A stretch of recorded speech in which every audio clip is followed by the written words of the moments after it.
you were asking me, is F1 ever in the States? And I told you that last weekend it was in Miami. And I've heard from people that have been to Miami that it's not in the sense of like they considered it the New York of the South. Not because of anything that you would think New York wise, but in the attitude of everyone does whatever they want, wears whatever they want, and there's no judgment. But I also hear but I also see that there's like a lot of pretentiousness over there of like there's a lot of pretentiousness in New York. Yeah, but like everyone's wearing like fake chains because they got to look like they're important. Right. Yeah, it's the illusion of money, right? Which is kind of interesting. And it's expensive, like New York. That's what the homie said. So, which is wild because it's the South. Should we be going to Miami? Should we pull up to Miami? Do you think we need so Miami Elvira,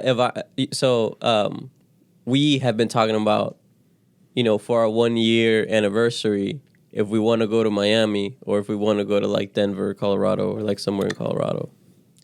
It seems like completely different types of. That's what I'm saying. Like those are completely different vibes. Yeah, I want to do Colorado, but it's like, what do you do in Colorado in the summertime?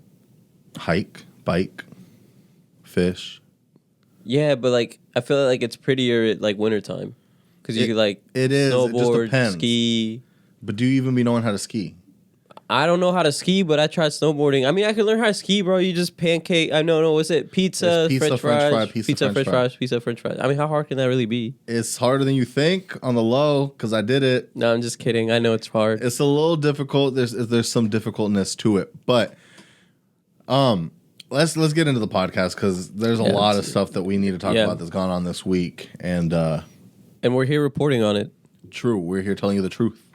Truth, people. Oh no, what is it? What is it? Seekers, the truthers. No. What's the Trump thing? What's Truth Social? Truth Social. I'll be on. Are you really? I mean, I just got to see what's going on. No. Oh, bro, did you see academics posted this thing where Trump was like, Elon buying Twitter is like not whatever. He was like basically talking shit, and at the end he was like, make sure you find the real truth at truthwhatever.com. Well, I mean, because that's what he's posting on. He's posting on Truth Truth Social, but. Let's get started. We got some things to talk about.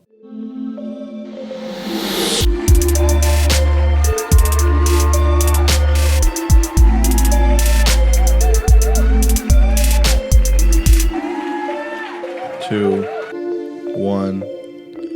Welcome to the 2.5 Citizens Podcast. I'm Zen. It's your boy P. And let's get right into these topics. So, for starters, do we really want to go off rip and just talk about the YSL situation that's going on? Yeah, let's just start with that. I'm not going to lie. It's been affecting me. It's been personally affecting me. Okay. Tell me why. I don't know. It's like when you see the OGs, like I remember as I first started getting into like what became like the trap era of rap, the first song I really remember was like Lifestyle, that Rich Homie Quan Young Thug song. Lifestyle. And I remember reading the lyrics and still not matching up what the fuck he said to the lyrics. Yeah. I'm like, he said beginning, I'm sitting on top of cloud. I'm like, what? When does he say? Yeah. And then Designer. Yeah.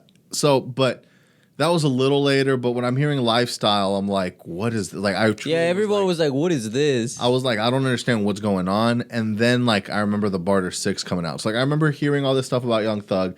I wasn't around in the era where, like, a lot of people who were more deep just knew him as, like, the openly gay rapper because he was wearing, like, crazy clothes back then. He was calling his boys bae.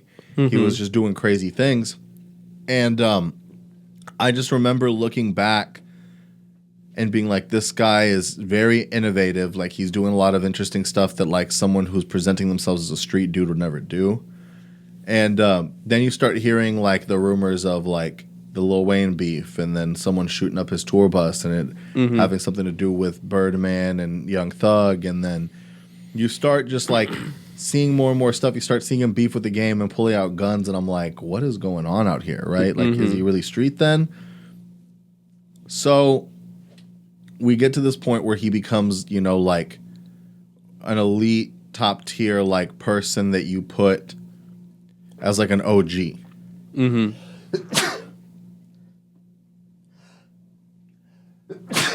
Bless you. I felt like that was coming for a minute. I'm glad that we got it out the way. All right. So I start seeing all that stuff, and I'm like, okay, where do we go from here? I start realizing he's like the OG, where like you see him put in places where you're like, oh, he's really looked at as like one of the top ones. And then you see him bring in the best talent. Mm-hmm. So like you see the Lil Baby situation and kind of how that whole thing happened. And, you know, like you've heard the whole story where it's like Lil Baby came out of jail and went right back to the same trap house he got locked up at. And then Young Thug said, yo, dude, like we need to get you out of the streets. Like, what is the nut? Like, what is it that you need that's putting you back out in the streets? And he goes, it's this. And he goes, all right, I'm going to pay you that amount of money to be in the studio. Oh, really? I didn't know that. Because, I mean, Lil Baby already had everything. He had. So is Lil Baby YSL? Lil Baby, so we're going to get into that. So Lil Baby, it was like, so Lil Baby already was like the rap persona. He already was wearing all the jewelry, getting all the money because of street stuff. Had already had the internet popping because of the stuff he was posting, the rapper lifestyle. He just didn't rap. So it was just like, all right, let's just get you rapping. And then he just ended up being really fucking good at it. And you see that he's like one of the top rappers right now. So YSL is a label. And the DA of Fulton County is also claiming that it is a street gang. And they got a 56-page indictment put against them, a RICO racketeering indictment put on them, and it locked up 28 members of YSL, including Young Thug and Gunna. Yep. So they're being held, and they have been denied bond because they're supposedly flight risks, and they're also supposedly at risk to create more felonies. So the idea is that if you have him out in the streets, he's the head guy, so he's not going to be the one getting his hands dirty, but he can communicate other felonies to get committed.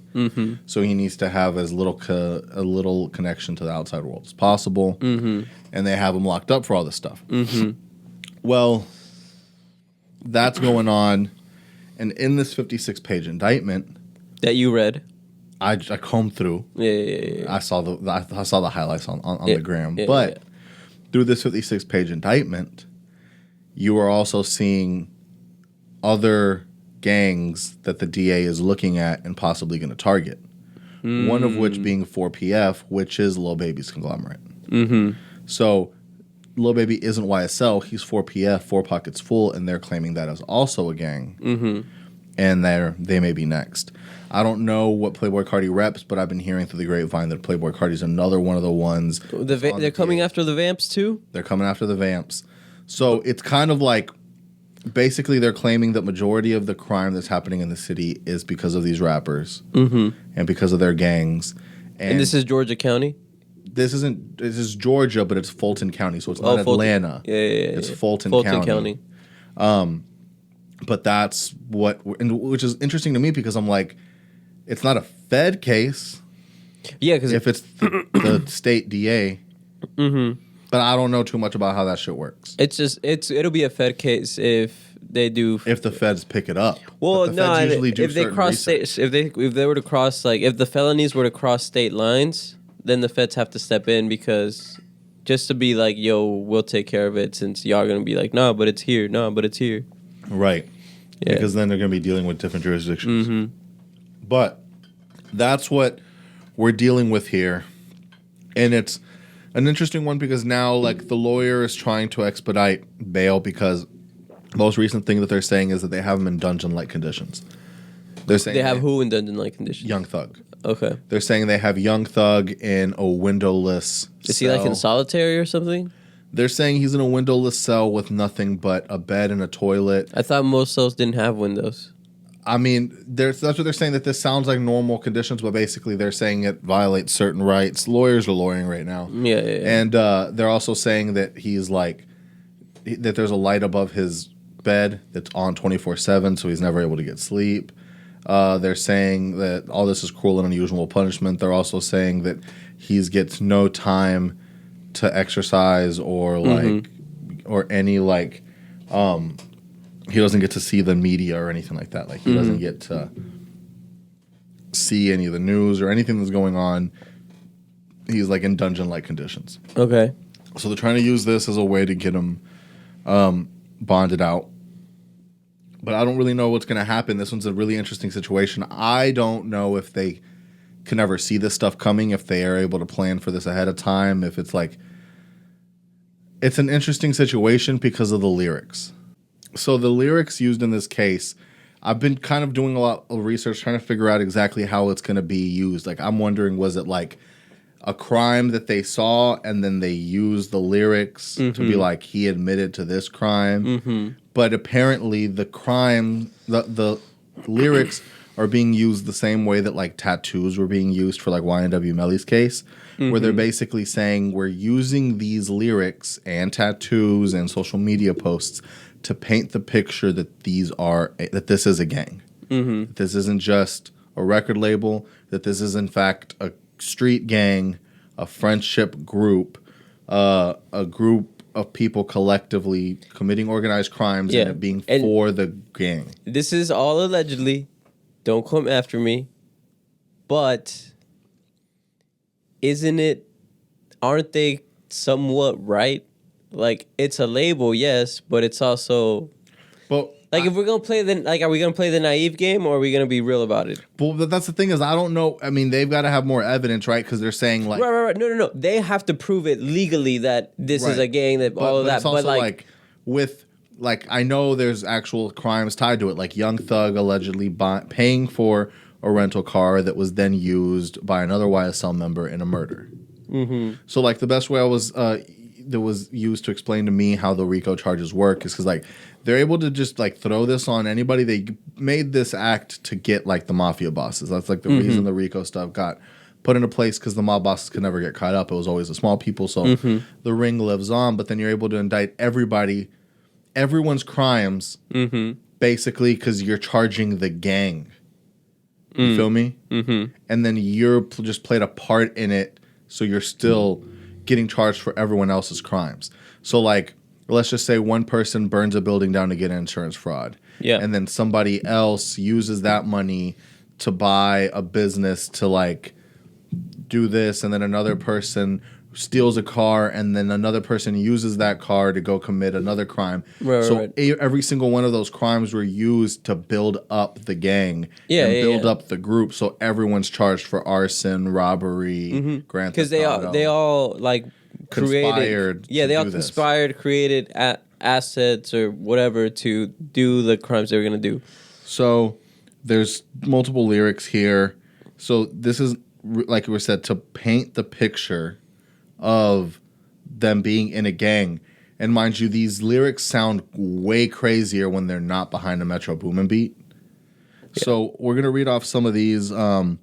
So Defendant Jeffrey Williams, which is Young Thug's real name, an associate of YSL, appeared in a song released on social media titled Slatty, with the lyrics stating, "I killed this man in front of his mama. Like fuck lil' bruh, sister, and his cousin. I shoot out, kill him, not leaving a trace. I had to break in the safe, yeah, and I didn't leave him a trace. Dissect your body like science class. Gangsta, cause you got a body. Lil dude magazine clips, so you might get your issue. You think you're gangster, cause you got a pistol. Look at my trigger itching. YSL, we going overboard." So it's all conspiracy there is what they're saying. There's another, an associate, Jeffrey, did appear in a video released on social media captioned "Anybody," with Williams stating, "I never killed anybody, but I got somebody, but I never killed anybody, but I got something to do with that body. I told them to shoot 100 rounds, ready for war like I'm Russia. I get all type of cash, I'm a general." This sounds crazy. Ready for the last one? Why couldn't he just say this is all props? Appeared in a video, so same thing, in a video released to social media titled Slime Shit, where lyrics state, "Hey, this that slime shit. Hey, YSL shit.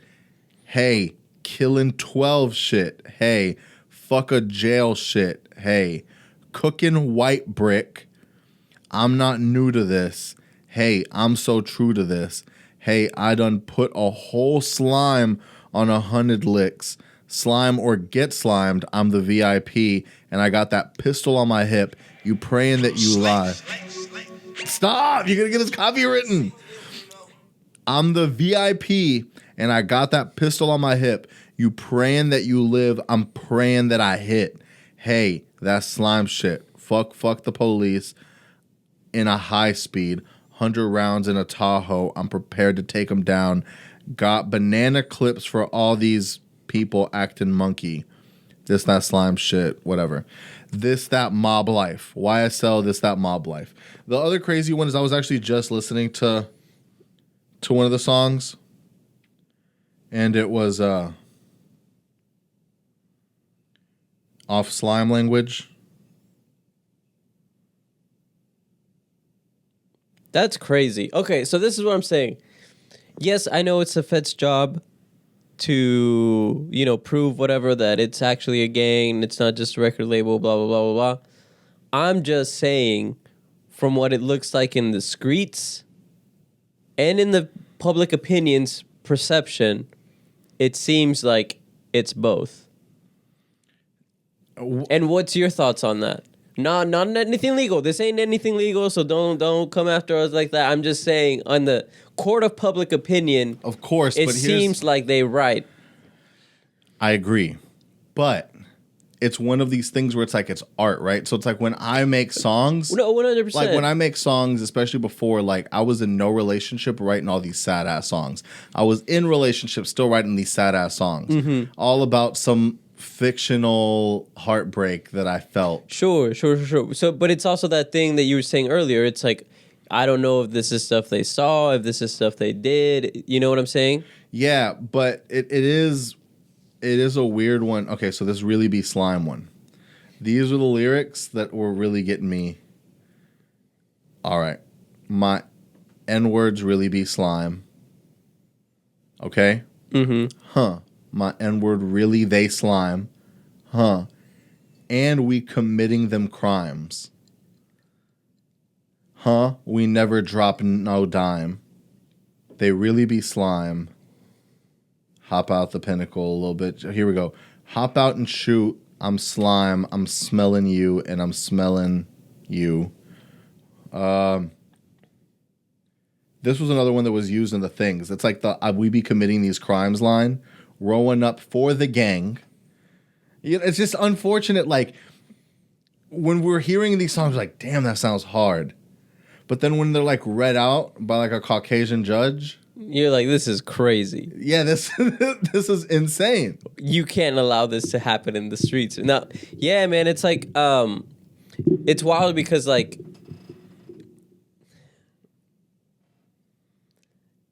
It's like how we were talking about the jokes, right? And when like I'll compare it to like how we were comparing the How I Met Your Mothers. Yeah. If you just had better rhymes that alluded to thing where it could be open ended and it could be like you don't know what those words mean. It could mean something in the streets or it could mean something, But here's what I'm wondering. He's speaking very factual. Of course, and but I feel like he does use other words, and I don't know how. Like, I don't know if there's a gang dictionary out there, like that the feds use or something. Yeah. Because, like, all right, the big thing is slime and slat, right? So, calling people their slime and saying that he's big slime and all this kind of stuff is like, how do you know what slime means? Who has told you what slime means, and how are you using? What does Urban Dictionary say? I don't know. So let's look up what the two words are: slime and slatty. Okay. Or slat. I'll do slime. I'll do slat. But before as we find this, yeah, man, I don't know. To me, it just sounds like he's speaking in absolutes and in facts. So that's where it's like this is kind of wild. So.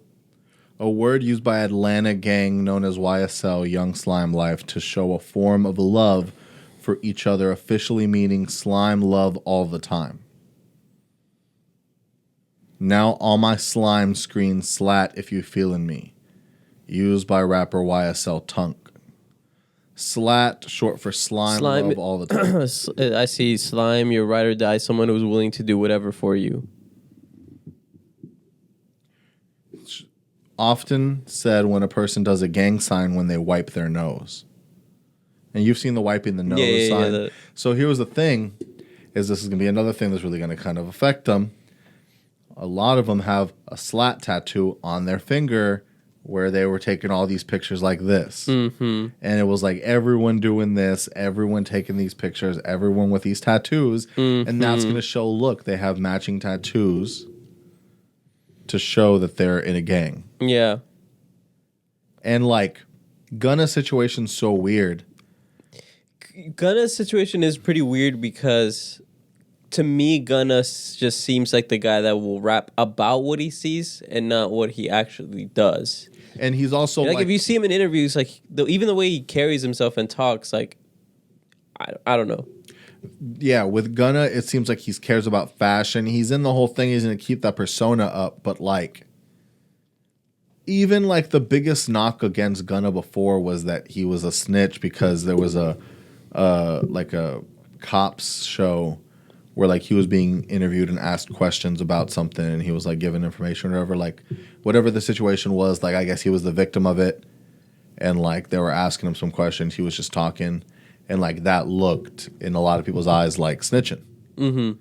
And that was the biggest knock on him. Like, 6ix9ine would be talking shit about it, saying Gunna's a snitch, saying Gunna's done this, Gunna's done that. And I want to get to 6ix9ine on this before we leave the YSL topic. So, it's just very unfortunate because, like, I truly am, like, the biggest people from Atlanta is, like, Future and Young Thug. Mm-hmm. So, for them to just lock up Young Thug like that... Mm-hmm. How, like, I know you got to do your job, you're a DA and shit, but it's just like, damn.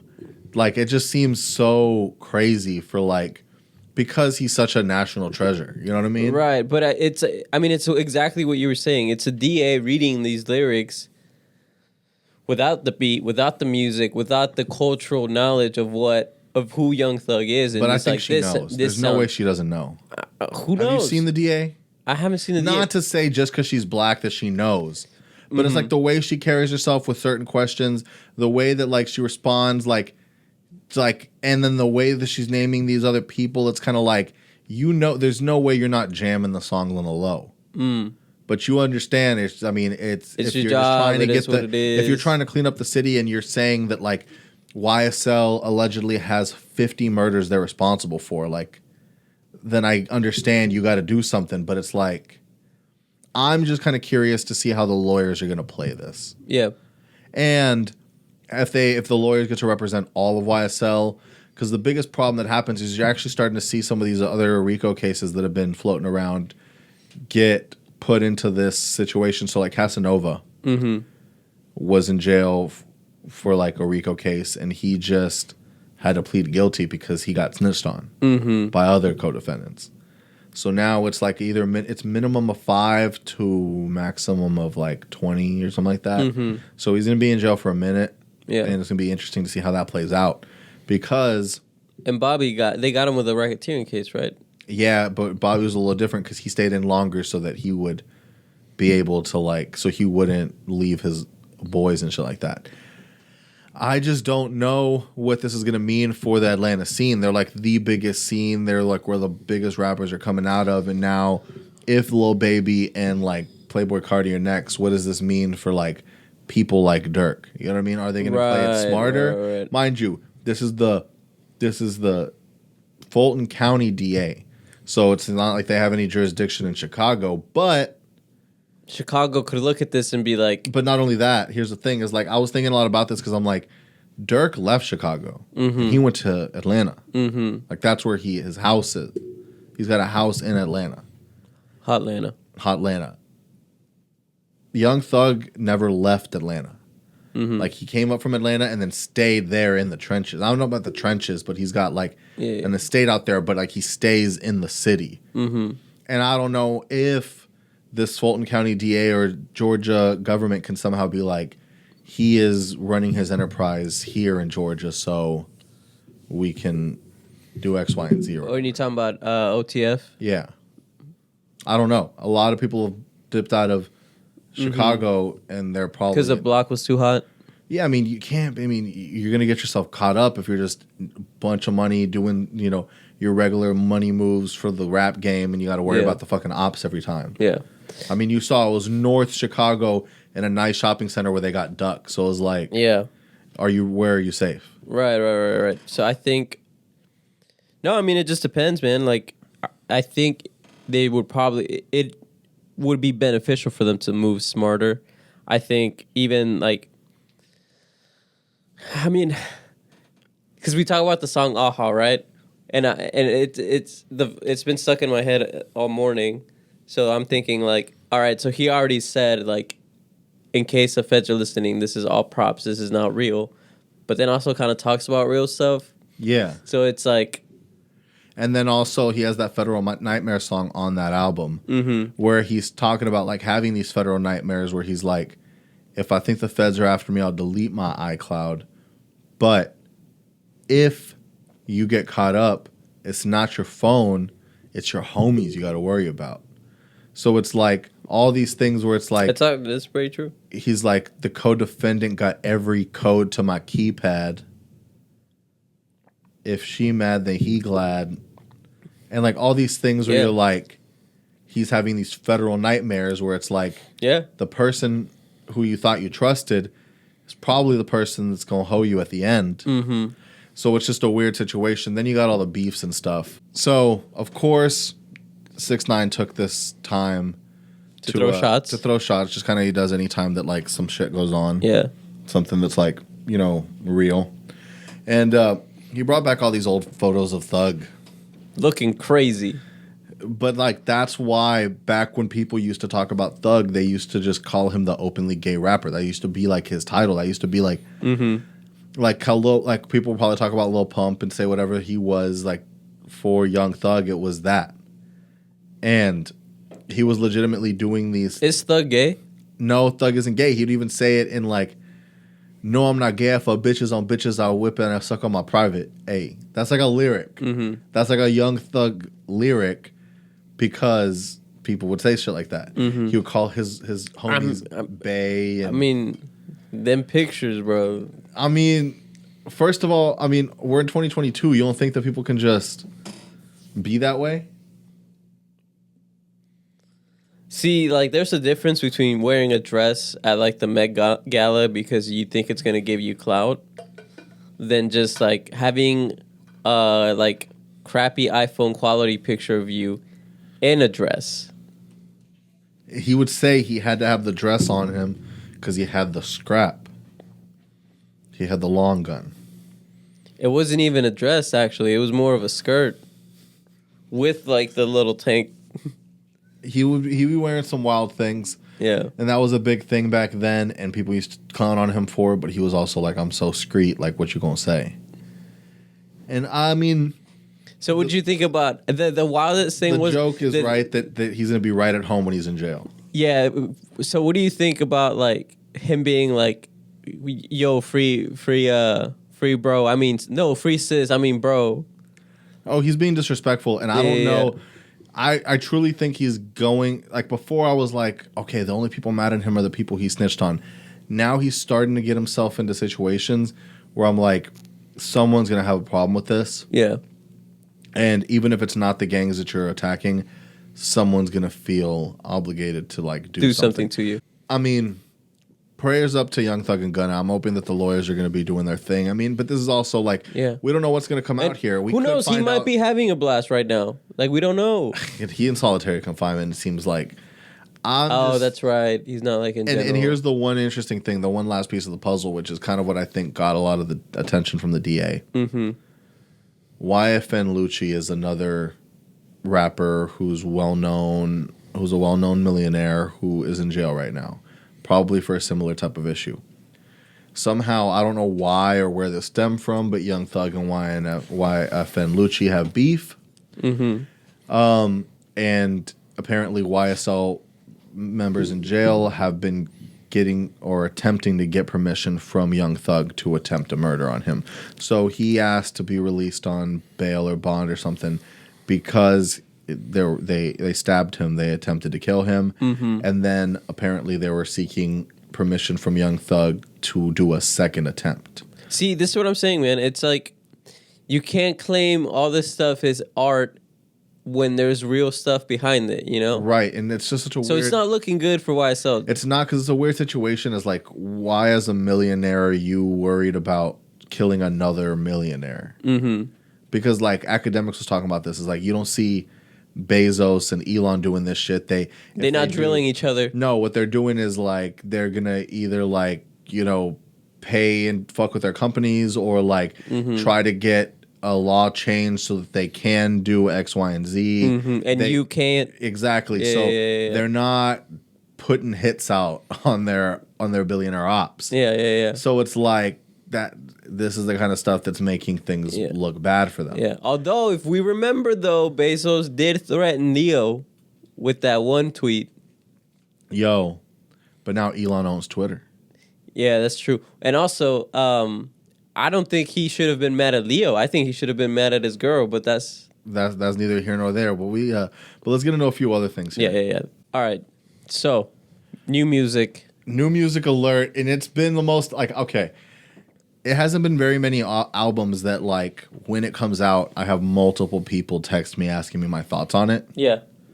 And this is one of those things where like when a Kendrick album comes out, you kind of have to have thoughts. You don't really get to say, yeah, it was good, or nah, it wasn't that good. Like no. There's commentary. When Jack Harlow's album came out, it was either like, yeah, I was all right, like, yeah, I vibed with it, or I don't know, it's kind of mid, it was underwhelming. Those are like the two responses. Album mid, personality fire. For Jack Harlow's? Yeah. Did you see really quickly, if we're going to breeze through that? I feel kind of bad. And he was being, how can you be a white light skin? That's what I want to know. That's what the album like left me feeling.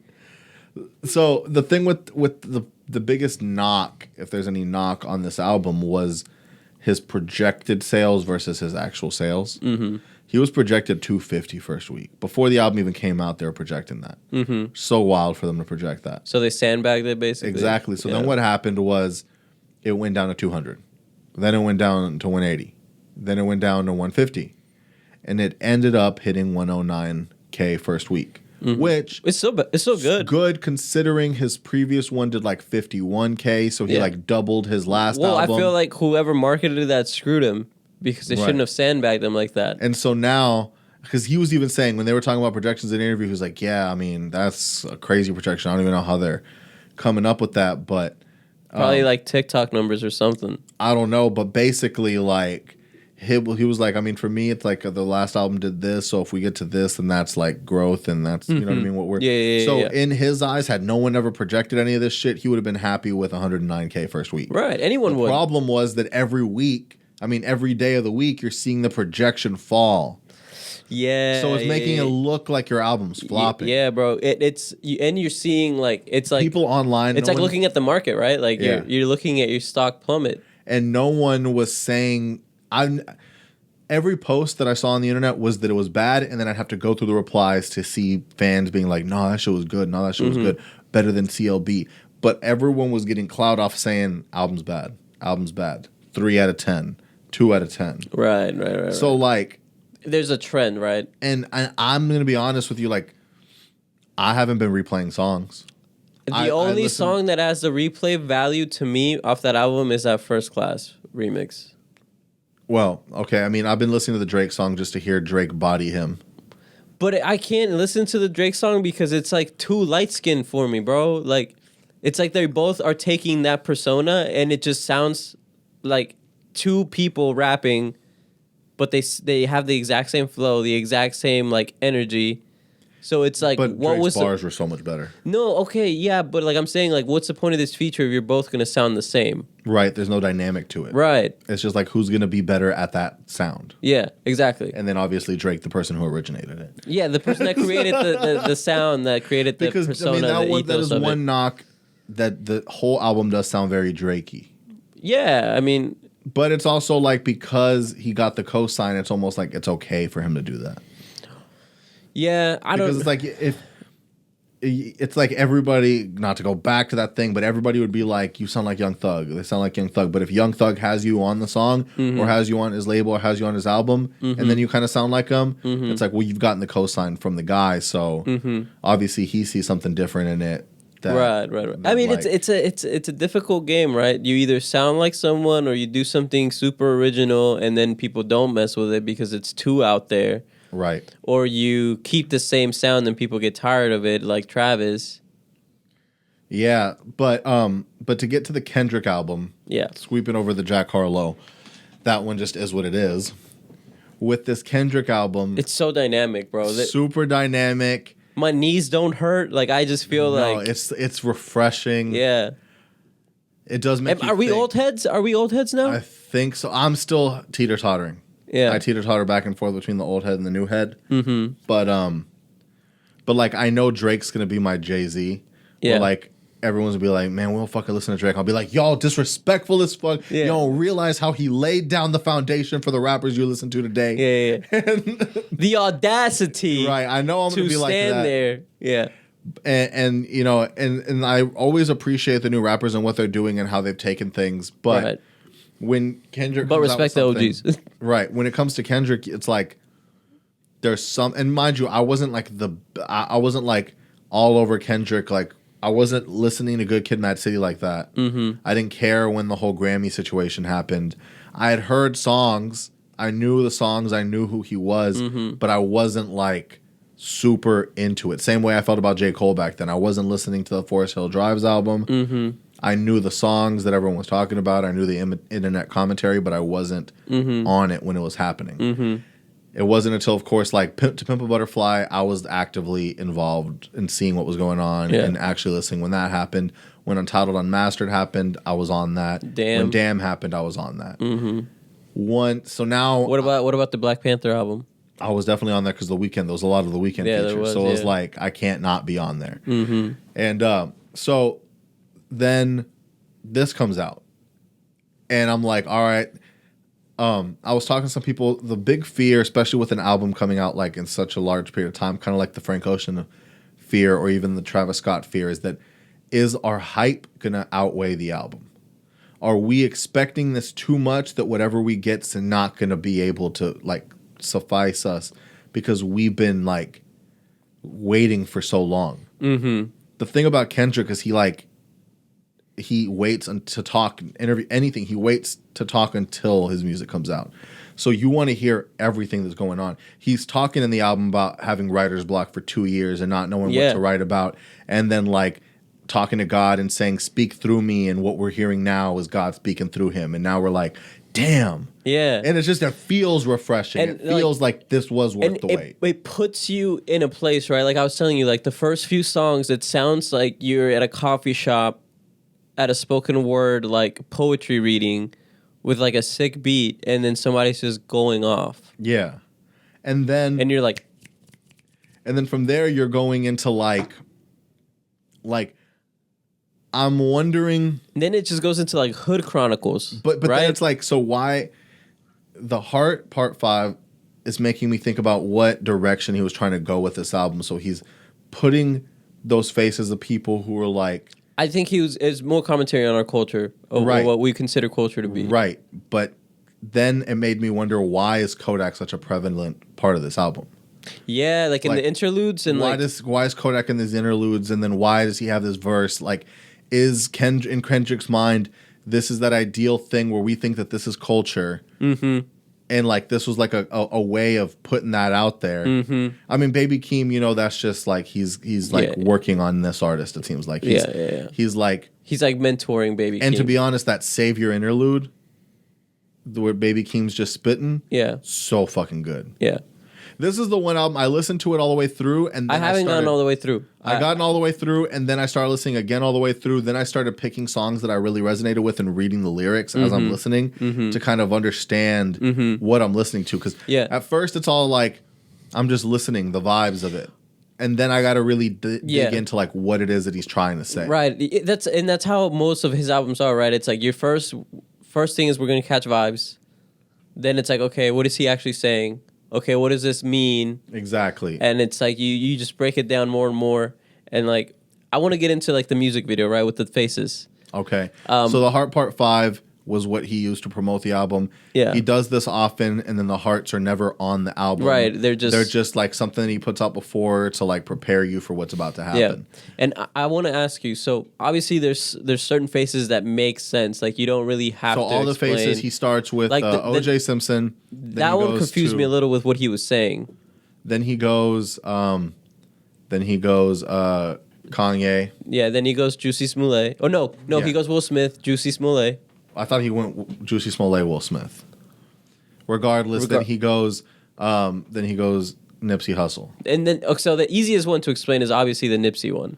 The Nipsey one's the easiest to explain, and the Will Smith one's the easiest to explain. Right. Because he's talking about hurt people hurting people. Right, but the one that confused me was the Juicy and the OJ. I also, to be honest, I listened to it twice, but did not read the lyrics when I listened to them either of the times. Yeah, it's like I feel like I have to have the closed caption while watching the video. Which I didn't do.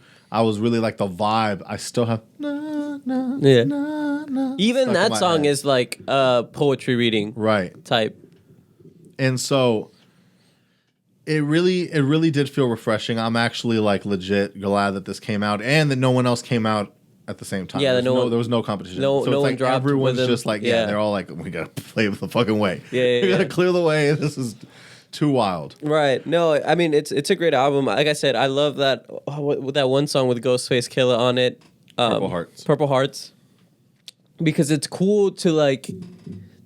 Obviously, Ghostface is an OG, but it's like now Kendrick is like, is this like his is this like his welcome party to the OG club?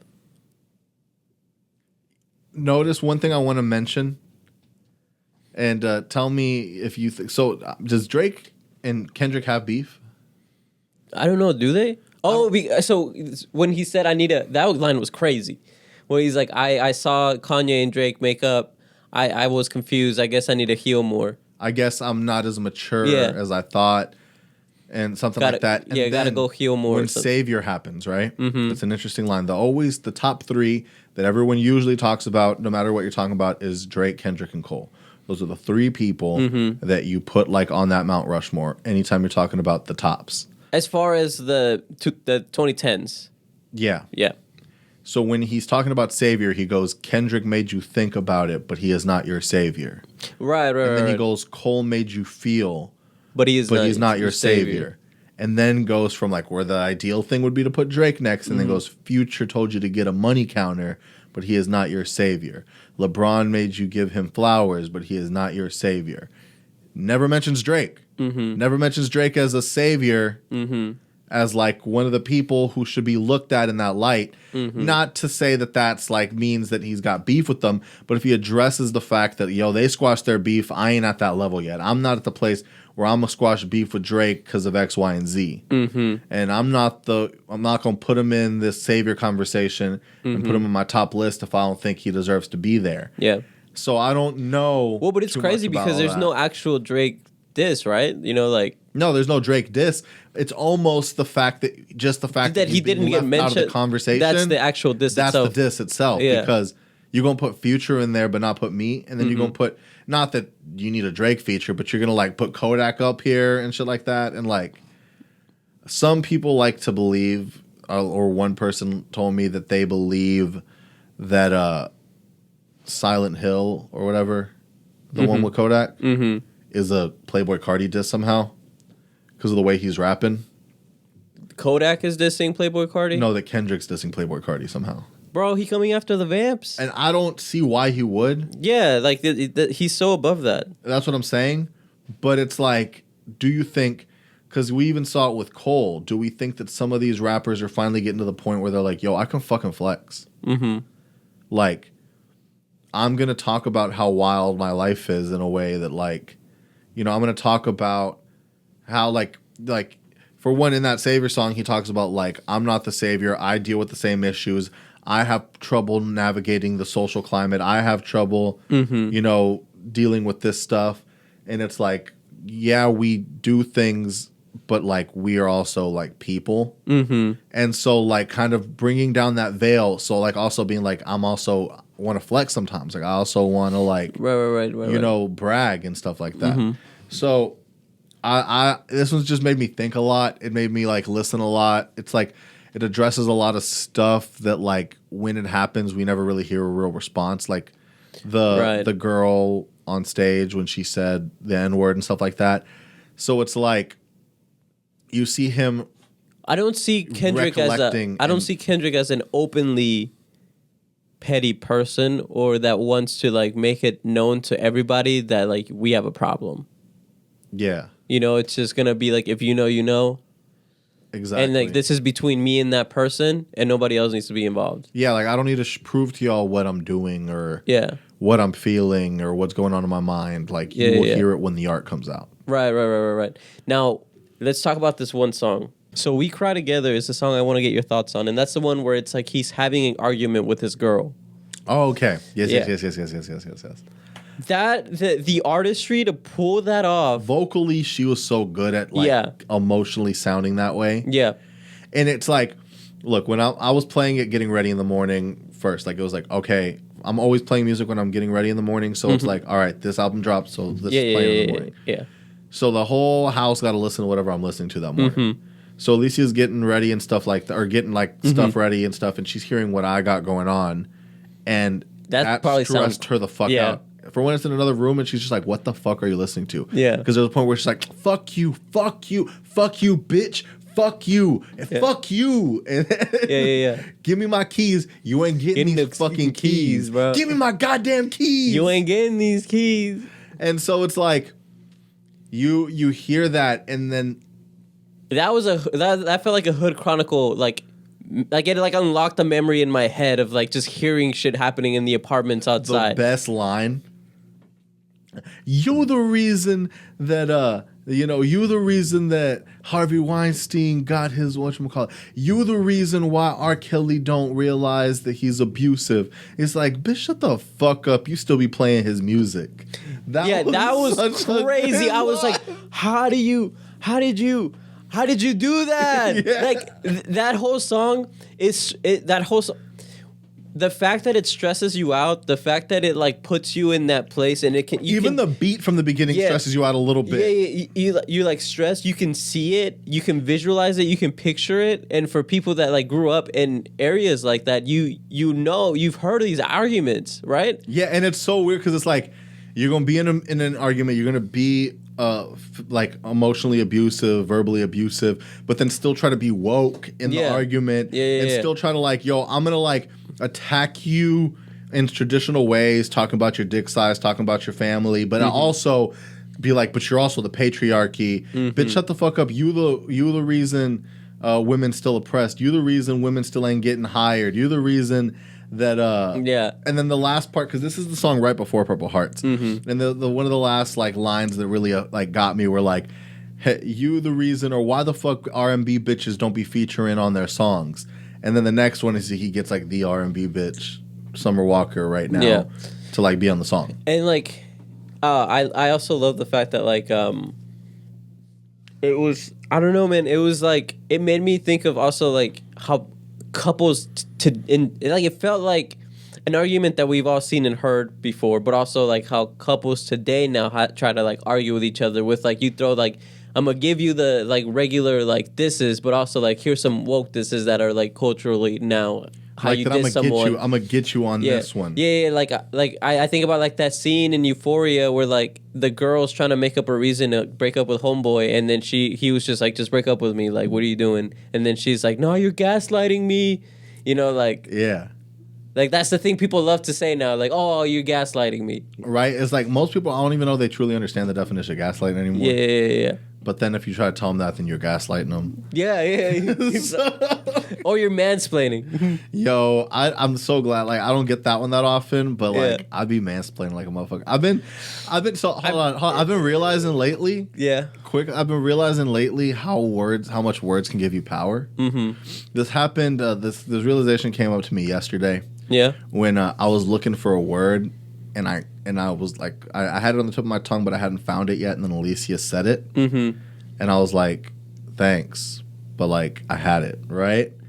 And then she was like, oh my gosh, that felt so powerful to like have the word and like you didn't have it. And then like, I had it. Yeah. And then I'm like, yeah, I know. That's why I be doing it all the time. Mm-hmm. I don't know if you noticed, but anytime if someone's tripping on a word, I'm going to say the word. You know, I say, the best thing about it is like if talking was sport.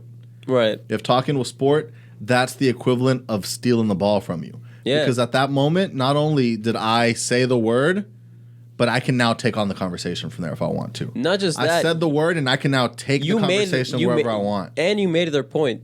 Yeah. Yeah. Like, the best point is just to, like, drop the word casually. But it's, like, that type of thing where it's, like, this sort of, like, intellectual sparring, right? Mm-hmm. Like, if you want to, like, the gaslighting stuff is real. Manipulation is real. If you know how to fight with your words, it is very effective, and also gets people to the point where, like, when they have no more wit and they don't have any more words to say, they just want to go to violence. And at that point, you kind of know you've won because... Yeah, and, violence is, like, the lowest level of communication. Right. So it's, like, yeah, like... But, not saying anything about YSL, I don't know if they're committing violence. Yeah. They also have words. They also be slatting. And sliming. But last thing I want to get your thoughts on, because the previous episode that we recorded, we touched on the the UFC fight and all the controversy that happened. Yeah. What are your thoughts on that kick KO that happened? I'm gonna be real with you. I have not seen anything. Okay. I'm usually on this. On this. But once I saw, I haven't seen anything. I've seen the video of like the kick and all that. But like I've the just Tony Ferguson one, right? I saw the face. I've seen the pictures of the face. Yeah, I've seen the pictures of the face, and which just looks insane. It just makes you feel like, why are y'all doing this? It looks edited. Like it looks like every time I see that, I'm like, why are y'all doing this? Yeah. But I mean, Michael Chandler making a good UFC.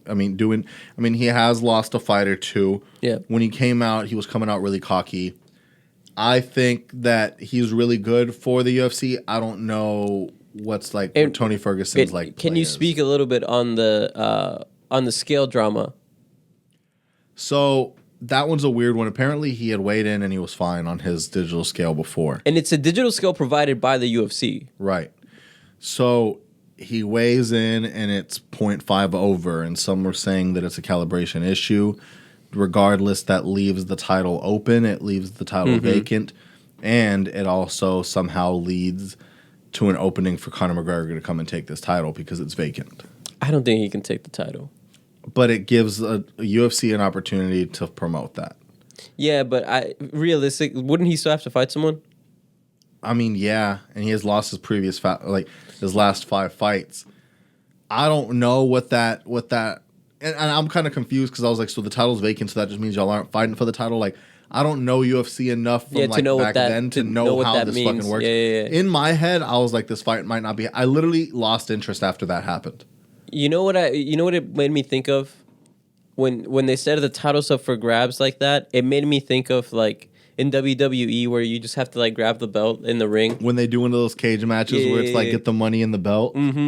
Those were so fun. Like I was never really into wrestling that deep. Me either. But like I had cousins and stuff that were. Yeah. So when I was over, like did they think it was real?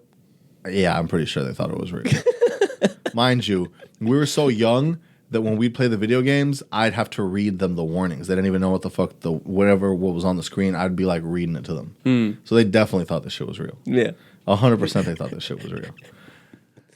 They might still think this shit's real. I'm not even gonna lie, they stopped being fans later on, and I'm like, how could you be such a big fan and then stop? I think they found out that shit was fake, and then it got so heartbroken. And they're like, yo, The Rock lied to me? Yeah. No way John Cena lied to me, bro. No. So I feel like that may have been, what may have made that happen. But yeah, I don't know, man. It's really. Lastly, did you see that Kevin Samuels thing? No, I don't know who that is. All right, so I don't know too much, but I had known enough. So basically, Kevin Samuels was one of those like controversial YouTube personalities, where basically he would tell women to be realistic, but would also tell men to be realistic. So he would and he passed, right? Yeah. So what happened was he would be online telling girls he was almost like the Fresh Fit guys, right? Basically. So he would be, but he would give girls, it both sides, right? He would tell these girls yo, you need to be realistic. You need to be like doing this and doing that. Yeah, like he'd be like, I heard a line apparently that he was like, you want a 6 foot man, but how much do you weigh? Like stuff like that. Andrew had said about one time where it was such a good roast where it was like, so how tall are you? 5', this, whatever. And how much do you weigh? 1, this. Oh, so you're a running back. Okay. So you're a running back. All right. And yeah. But basically what happened is like he was 50 something years old and he was hanging out with some nurse, this bad nurse. I don't know if you saw the pictures. I mean, what do you mean by bad nurse? Bad meaning she was a piece. Oh, okay. This young take on her actual performance as a nurse. Yeah, I mean, we don't know how you gonna know that. He ain't bringing her to work. He just having her over at the crib. Is she supposed to be performing CPR at the crib or what? So she like, hey, we don't stand their nurses here, bro. Sorry, she comes over. They do whatever they get into that night. She stays the night. The next morning, he complains about a chest pain. Who knows what was going on, if they were like having a part 2 in the morning or something like that. He collapses on top of her. And due to a heart attack, she's calling 911. She's like, I need somebody over here quick. It's Kevin fucking Samuels. I need someone here immediately. She was like, okay, well, where's the... I'm like, he's like, I don't fucking know. What's the apartment number? She's like, I don't know. I need an AED quick. Like, I need... Like, he's turning blue. I need to... Like, I need this immediately. I need to run downstairs and see if they have one at the counter and, like, try to... Like, basically, they're taking too long, and he's going to die right now if I don't fucking get this done immediately. And she's a nurse, so she's like... Yeah. You can tell she goes into nurse mode. She straight up goes into nurse mode, just like, I need this shit immediately, but also freaking the fuck out because like she doesn't know this place, she doesn't know where she's at. Right, and then it's like she doesn't have the equipment she would at the hospital. You know, like it's like asking us to podcast at a park without any like equipment. So it's like, which I can make it happen by the way, but it's one of those situations where well, I mean, yeah, like she could do chest compressions, but but it's like, what more can you do? And that, I mean, and then he eventually died or whatever. And the weird thing about the death was that it was though, I don't know if people are like still shook over the Kobe situation where like it was rumors for hours. No one could confirm. Everyone was just like, Kevin Samuels is rumored to have been dead. Rumor. Allegedly. Rumor. Allegedly. Rumor. Confirmed. Then someone finally, a friend of his, alluded to it by saying rest in peace. So there's like, we're seemingly confirmed, but not even officially. And then it wasn't until finally 911 call and police report confirm that Kevin Samuels has passed. And it's a weird one because Academics was covering this a lot. It is kind of sad that you're talking about all this stuff. Well, weren't people like... All his haters were celebrating, which is like the same thing they did for like XXXTentacion, for a lot of these other people that they didn't agree with. But the weird one with this situation is like, it'd be one thing if he's just like talking all this shit, which but like most of the times that he's offending people, they're calling in. Yeah, like they're asking for the smoke. Yeah, like they're calling in saying rate me. It's not like he was... Wait, what? Like they would be calling in saying rate me. Oh. And then he would then I heard something else, bro. Oh, yeah, RATE. Okay. Rate me. And then he would be like, all right, I'm going to be honest, you look like a motherfucking hippopotamus or whatever the situation may be. So it's probably because of like all this, like, I'm not saying body positivity is bad, but I'm saying like there's this like dissolution of like what health really is. Right. You know? So it's like... But I mean, to be honest, I mean, it's one of these sad situations of like, well, then how healthy was he? Right. What are these underlying health conditions we don't really and like the thing too is like, again, he was never saying like he didn't put himself in that pedestal. It was more like people were asking for this, you know? Right. No one forced you to make that down. No one forced you to interact with him. It's not like he was like in the streets just making videos, pulling up to random people and telling them like awful things. Right. You know? So it's a weird one because it's like he did. And I'm not defending the like whatever. I never watched the stuff. I didn't know who he was until all of this. Just because someone like you didn't agree with what they were saying, like it's an open season to just like disrespect him. I think that's crazy. It's not like he's not like a Putin, bro. Like right. And so like, I mean, this happens. It's a weird one because it's like you were preaching all this stuff, and for what at the end? Like, what was the goal? Right? Was it to tell people like? Was this to get them in loving relationships at the end? Because like you were divorced, you had your kids, and then you died with someone who like not around your family and someone who you probably met you the night before and doesn't even know about like your life and like didn't even know where they exactly were and kind of led to a more difficult situation at the end because of all the stuff that you preached. And that's just like what can happen, but it's just more like to realign in people's position, like what is important and like what they should be chasing and stuff like that. Right. Because at the end of the day, who's there? You know what I'm saying? Right. But it was a sad situation just to kind of see the way it went down.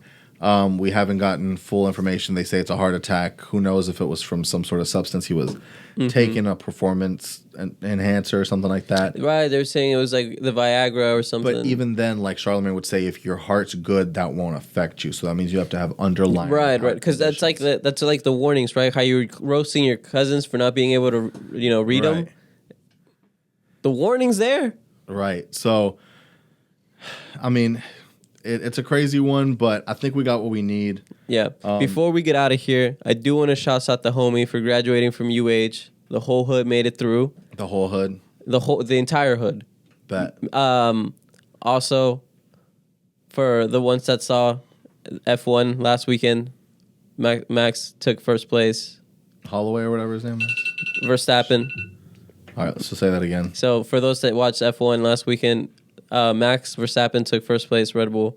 Then it was Charles Leclerc with Ferrari, and then Carlos Sainz with Ferrari. My boy Checo, heartbreak, bro. He lost horsepower, could only get fourth. It is what it is. How you gonna lose horsepower? You can have malfunctions in your car. Get more horses just to come out? No, bro. Damn. Well, shouts out to the boys out there doing it still. Yeah. Out there going around laps and taking left turns. Yeah. So, shouts out to them. We're going to keep you updated. He's going to keep you updated on what's happening next on F1. And we're going to catch you in Spain next week, I think. Yeah, Spain next weekend. Spain next week. But catch us out there. We're going to be driving. Room. And, I mean, just be, say what's up to your loved ones. Make sure everyone's all good. Check on your people. Yeah. If you got anybody in the pen, try to send some commissary. Just, get your people straight. Get your people straight. But tell your tias that we out here. That we love them. And that we care about them. Dangerous. And hopefully not too dangerous. Because we want these big brands to mess with us one day. True. But thanks for listening. Hit that share. Hit that subscribe.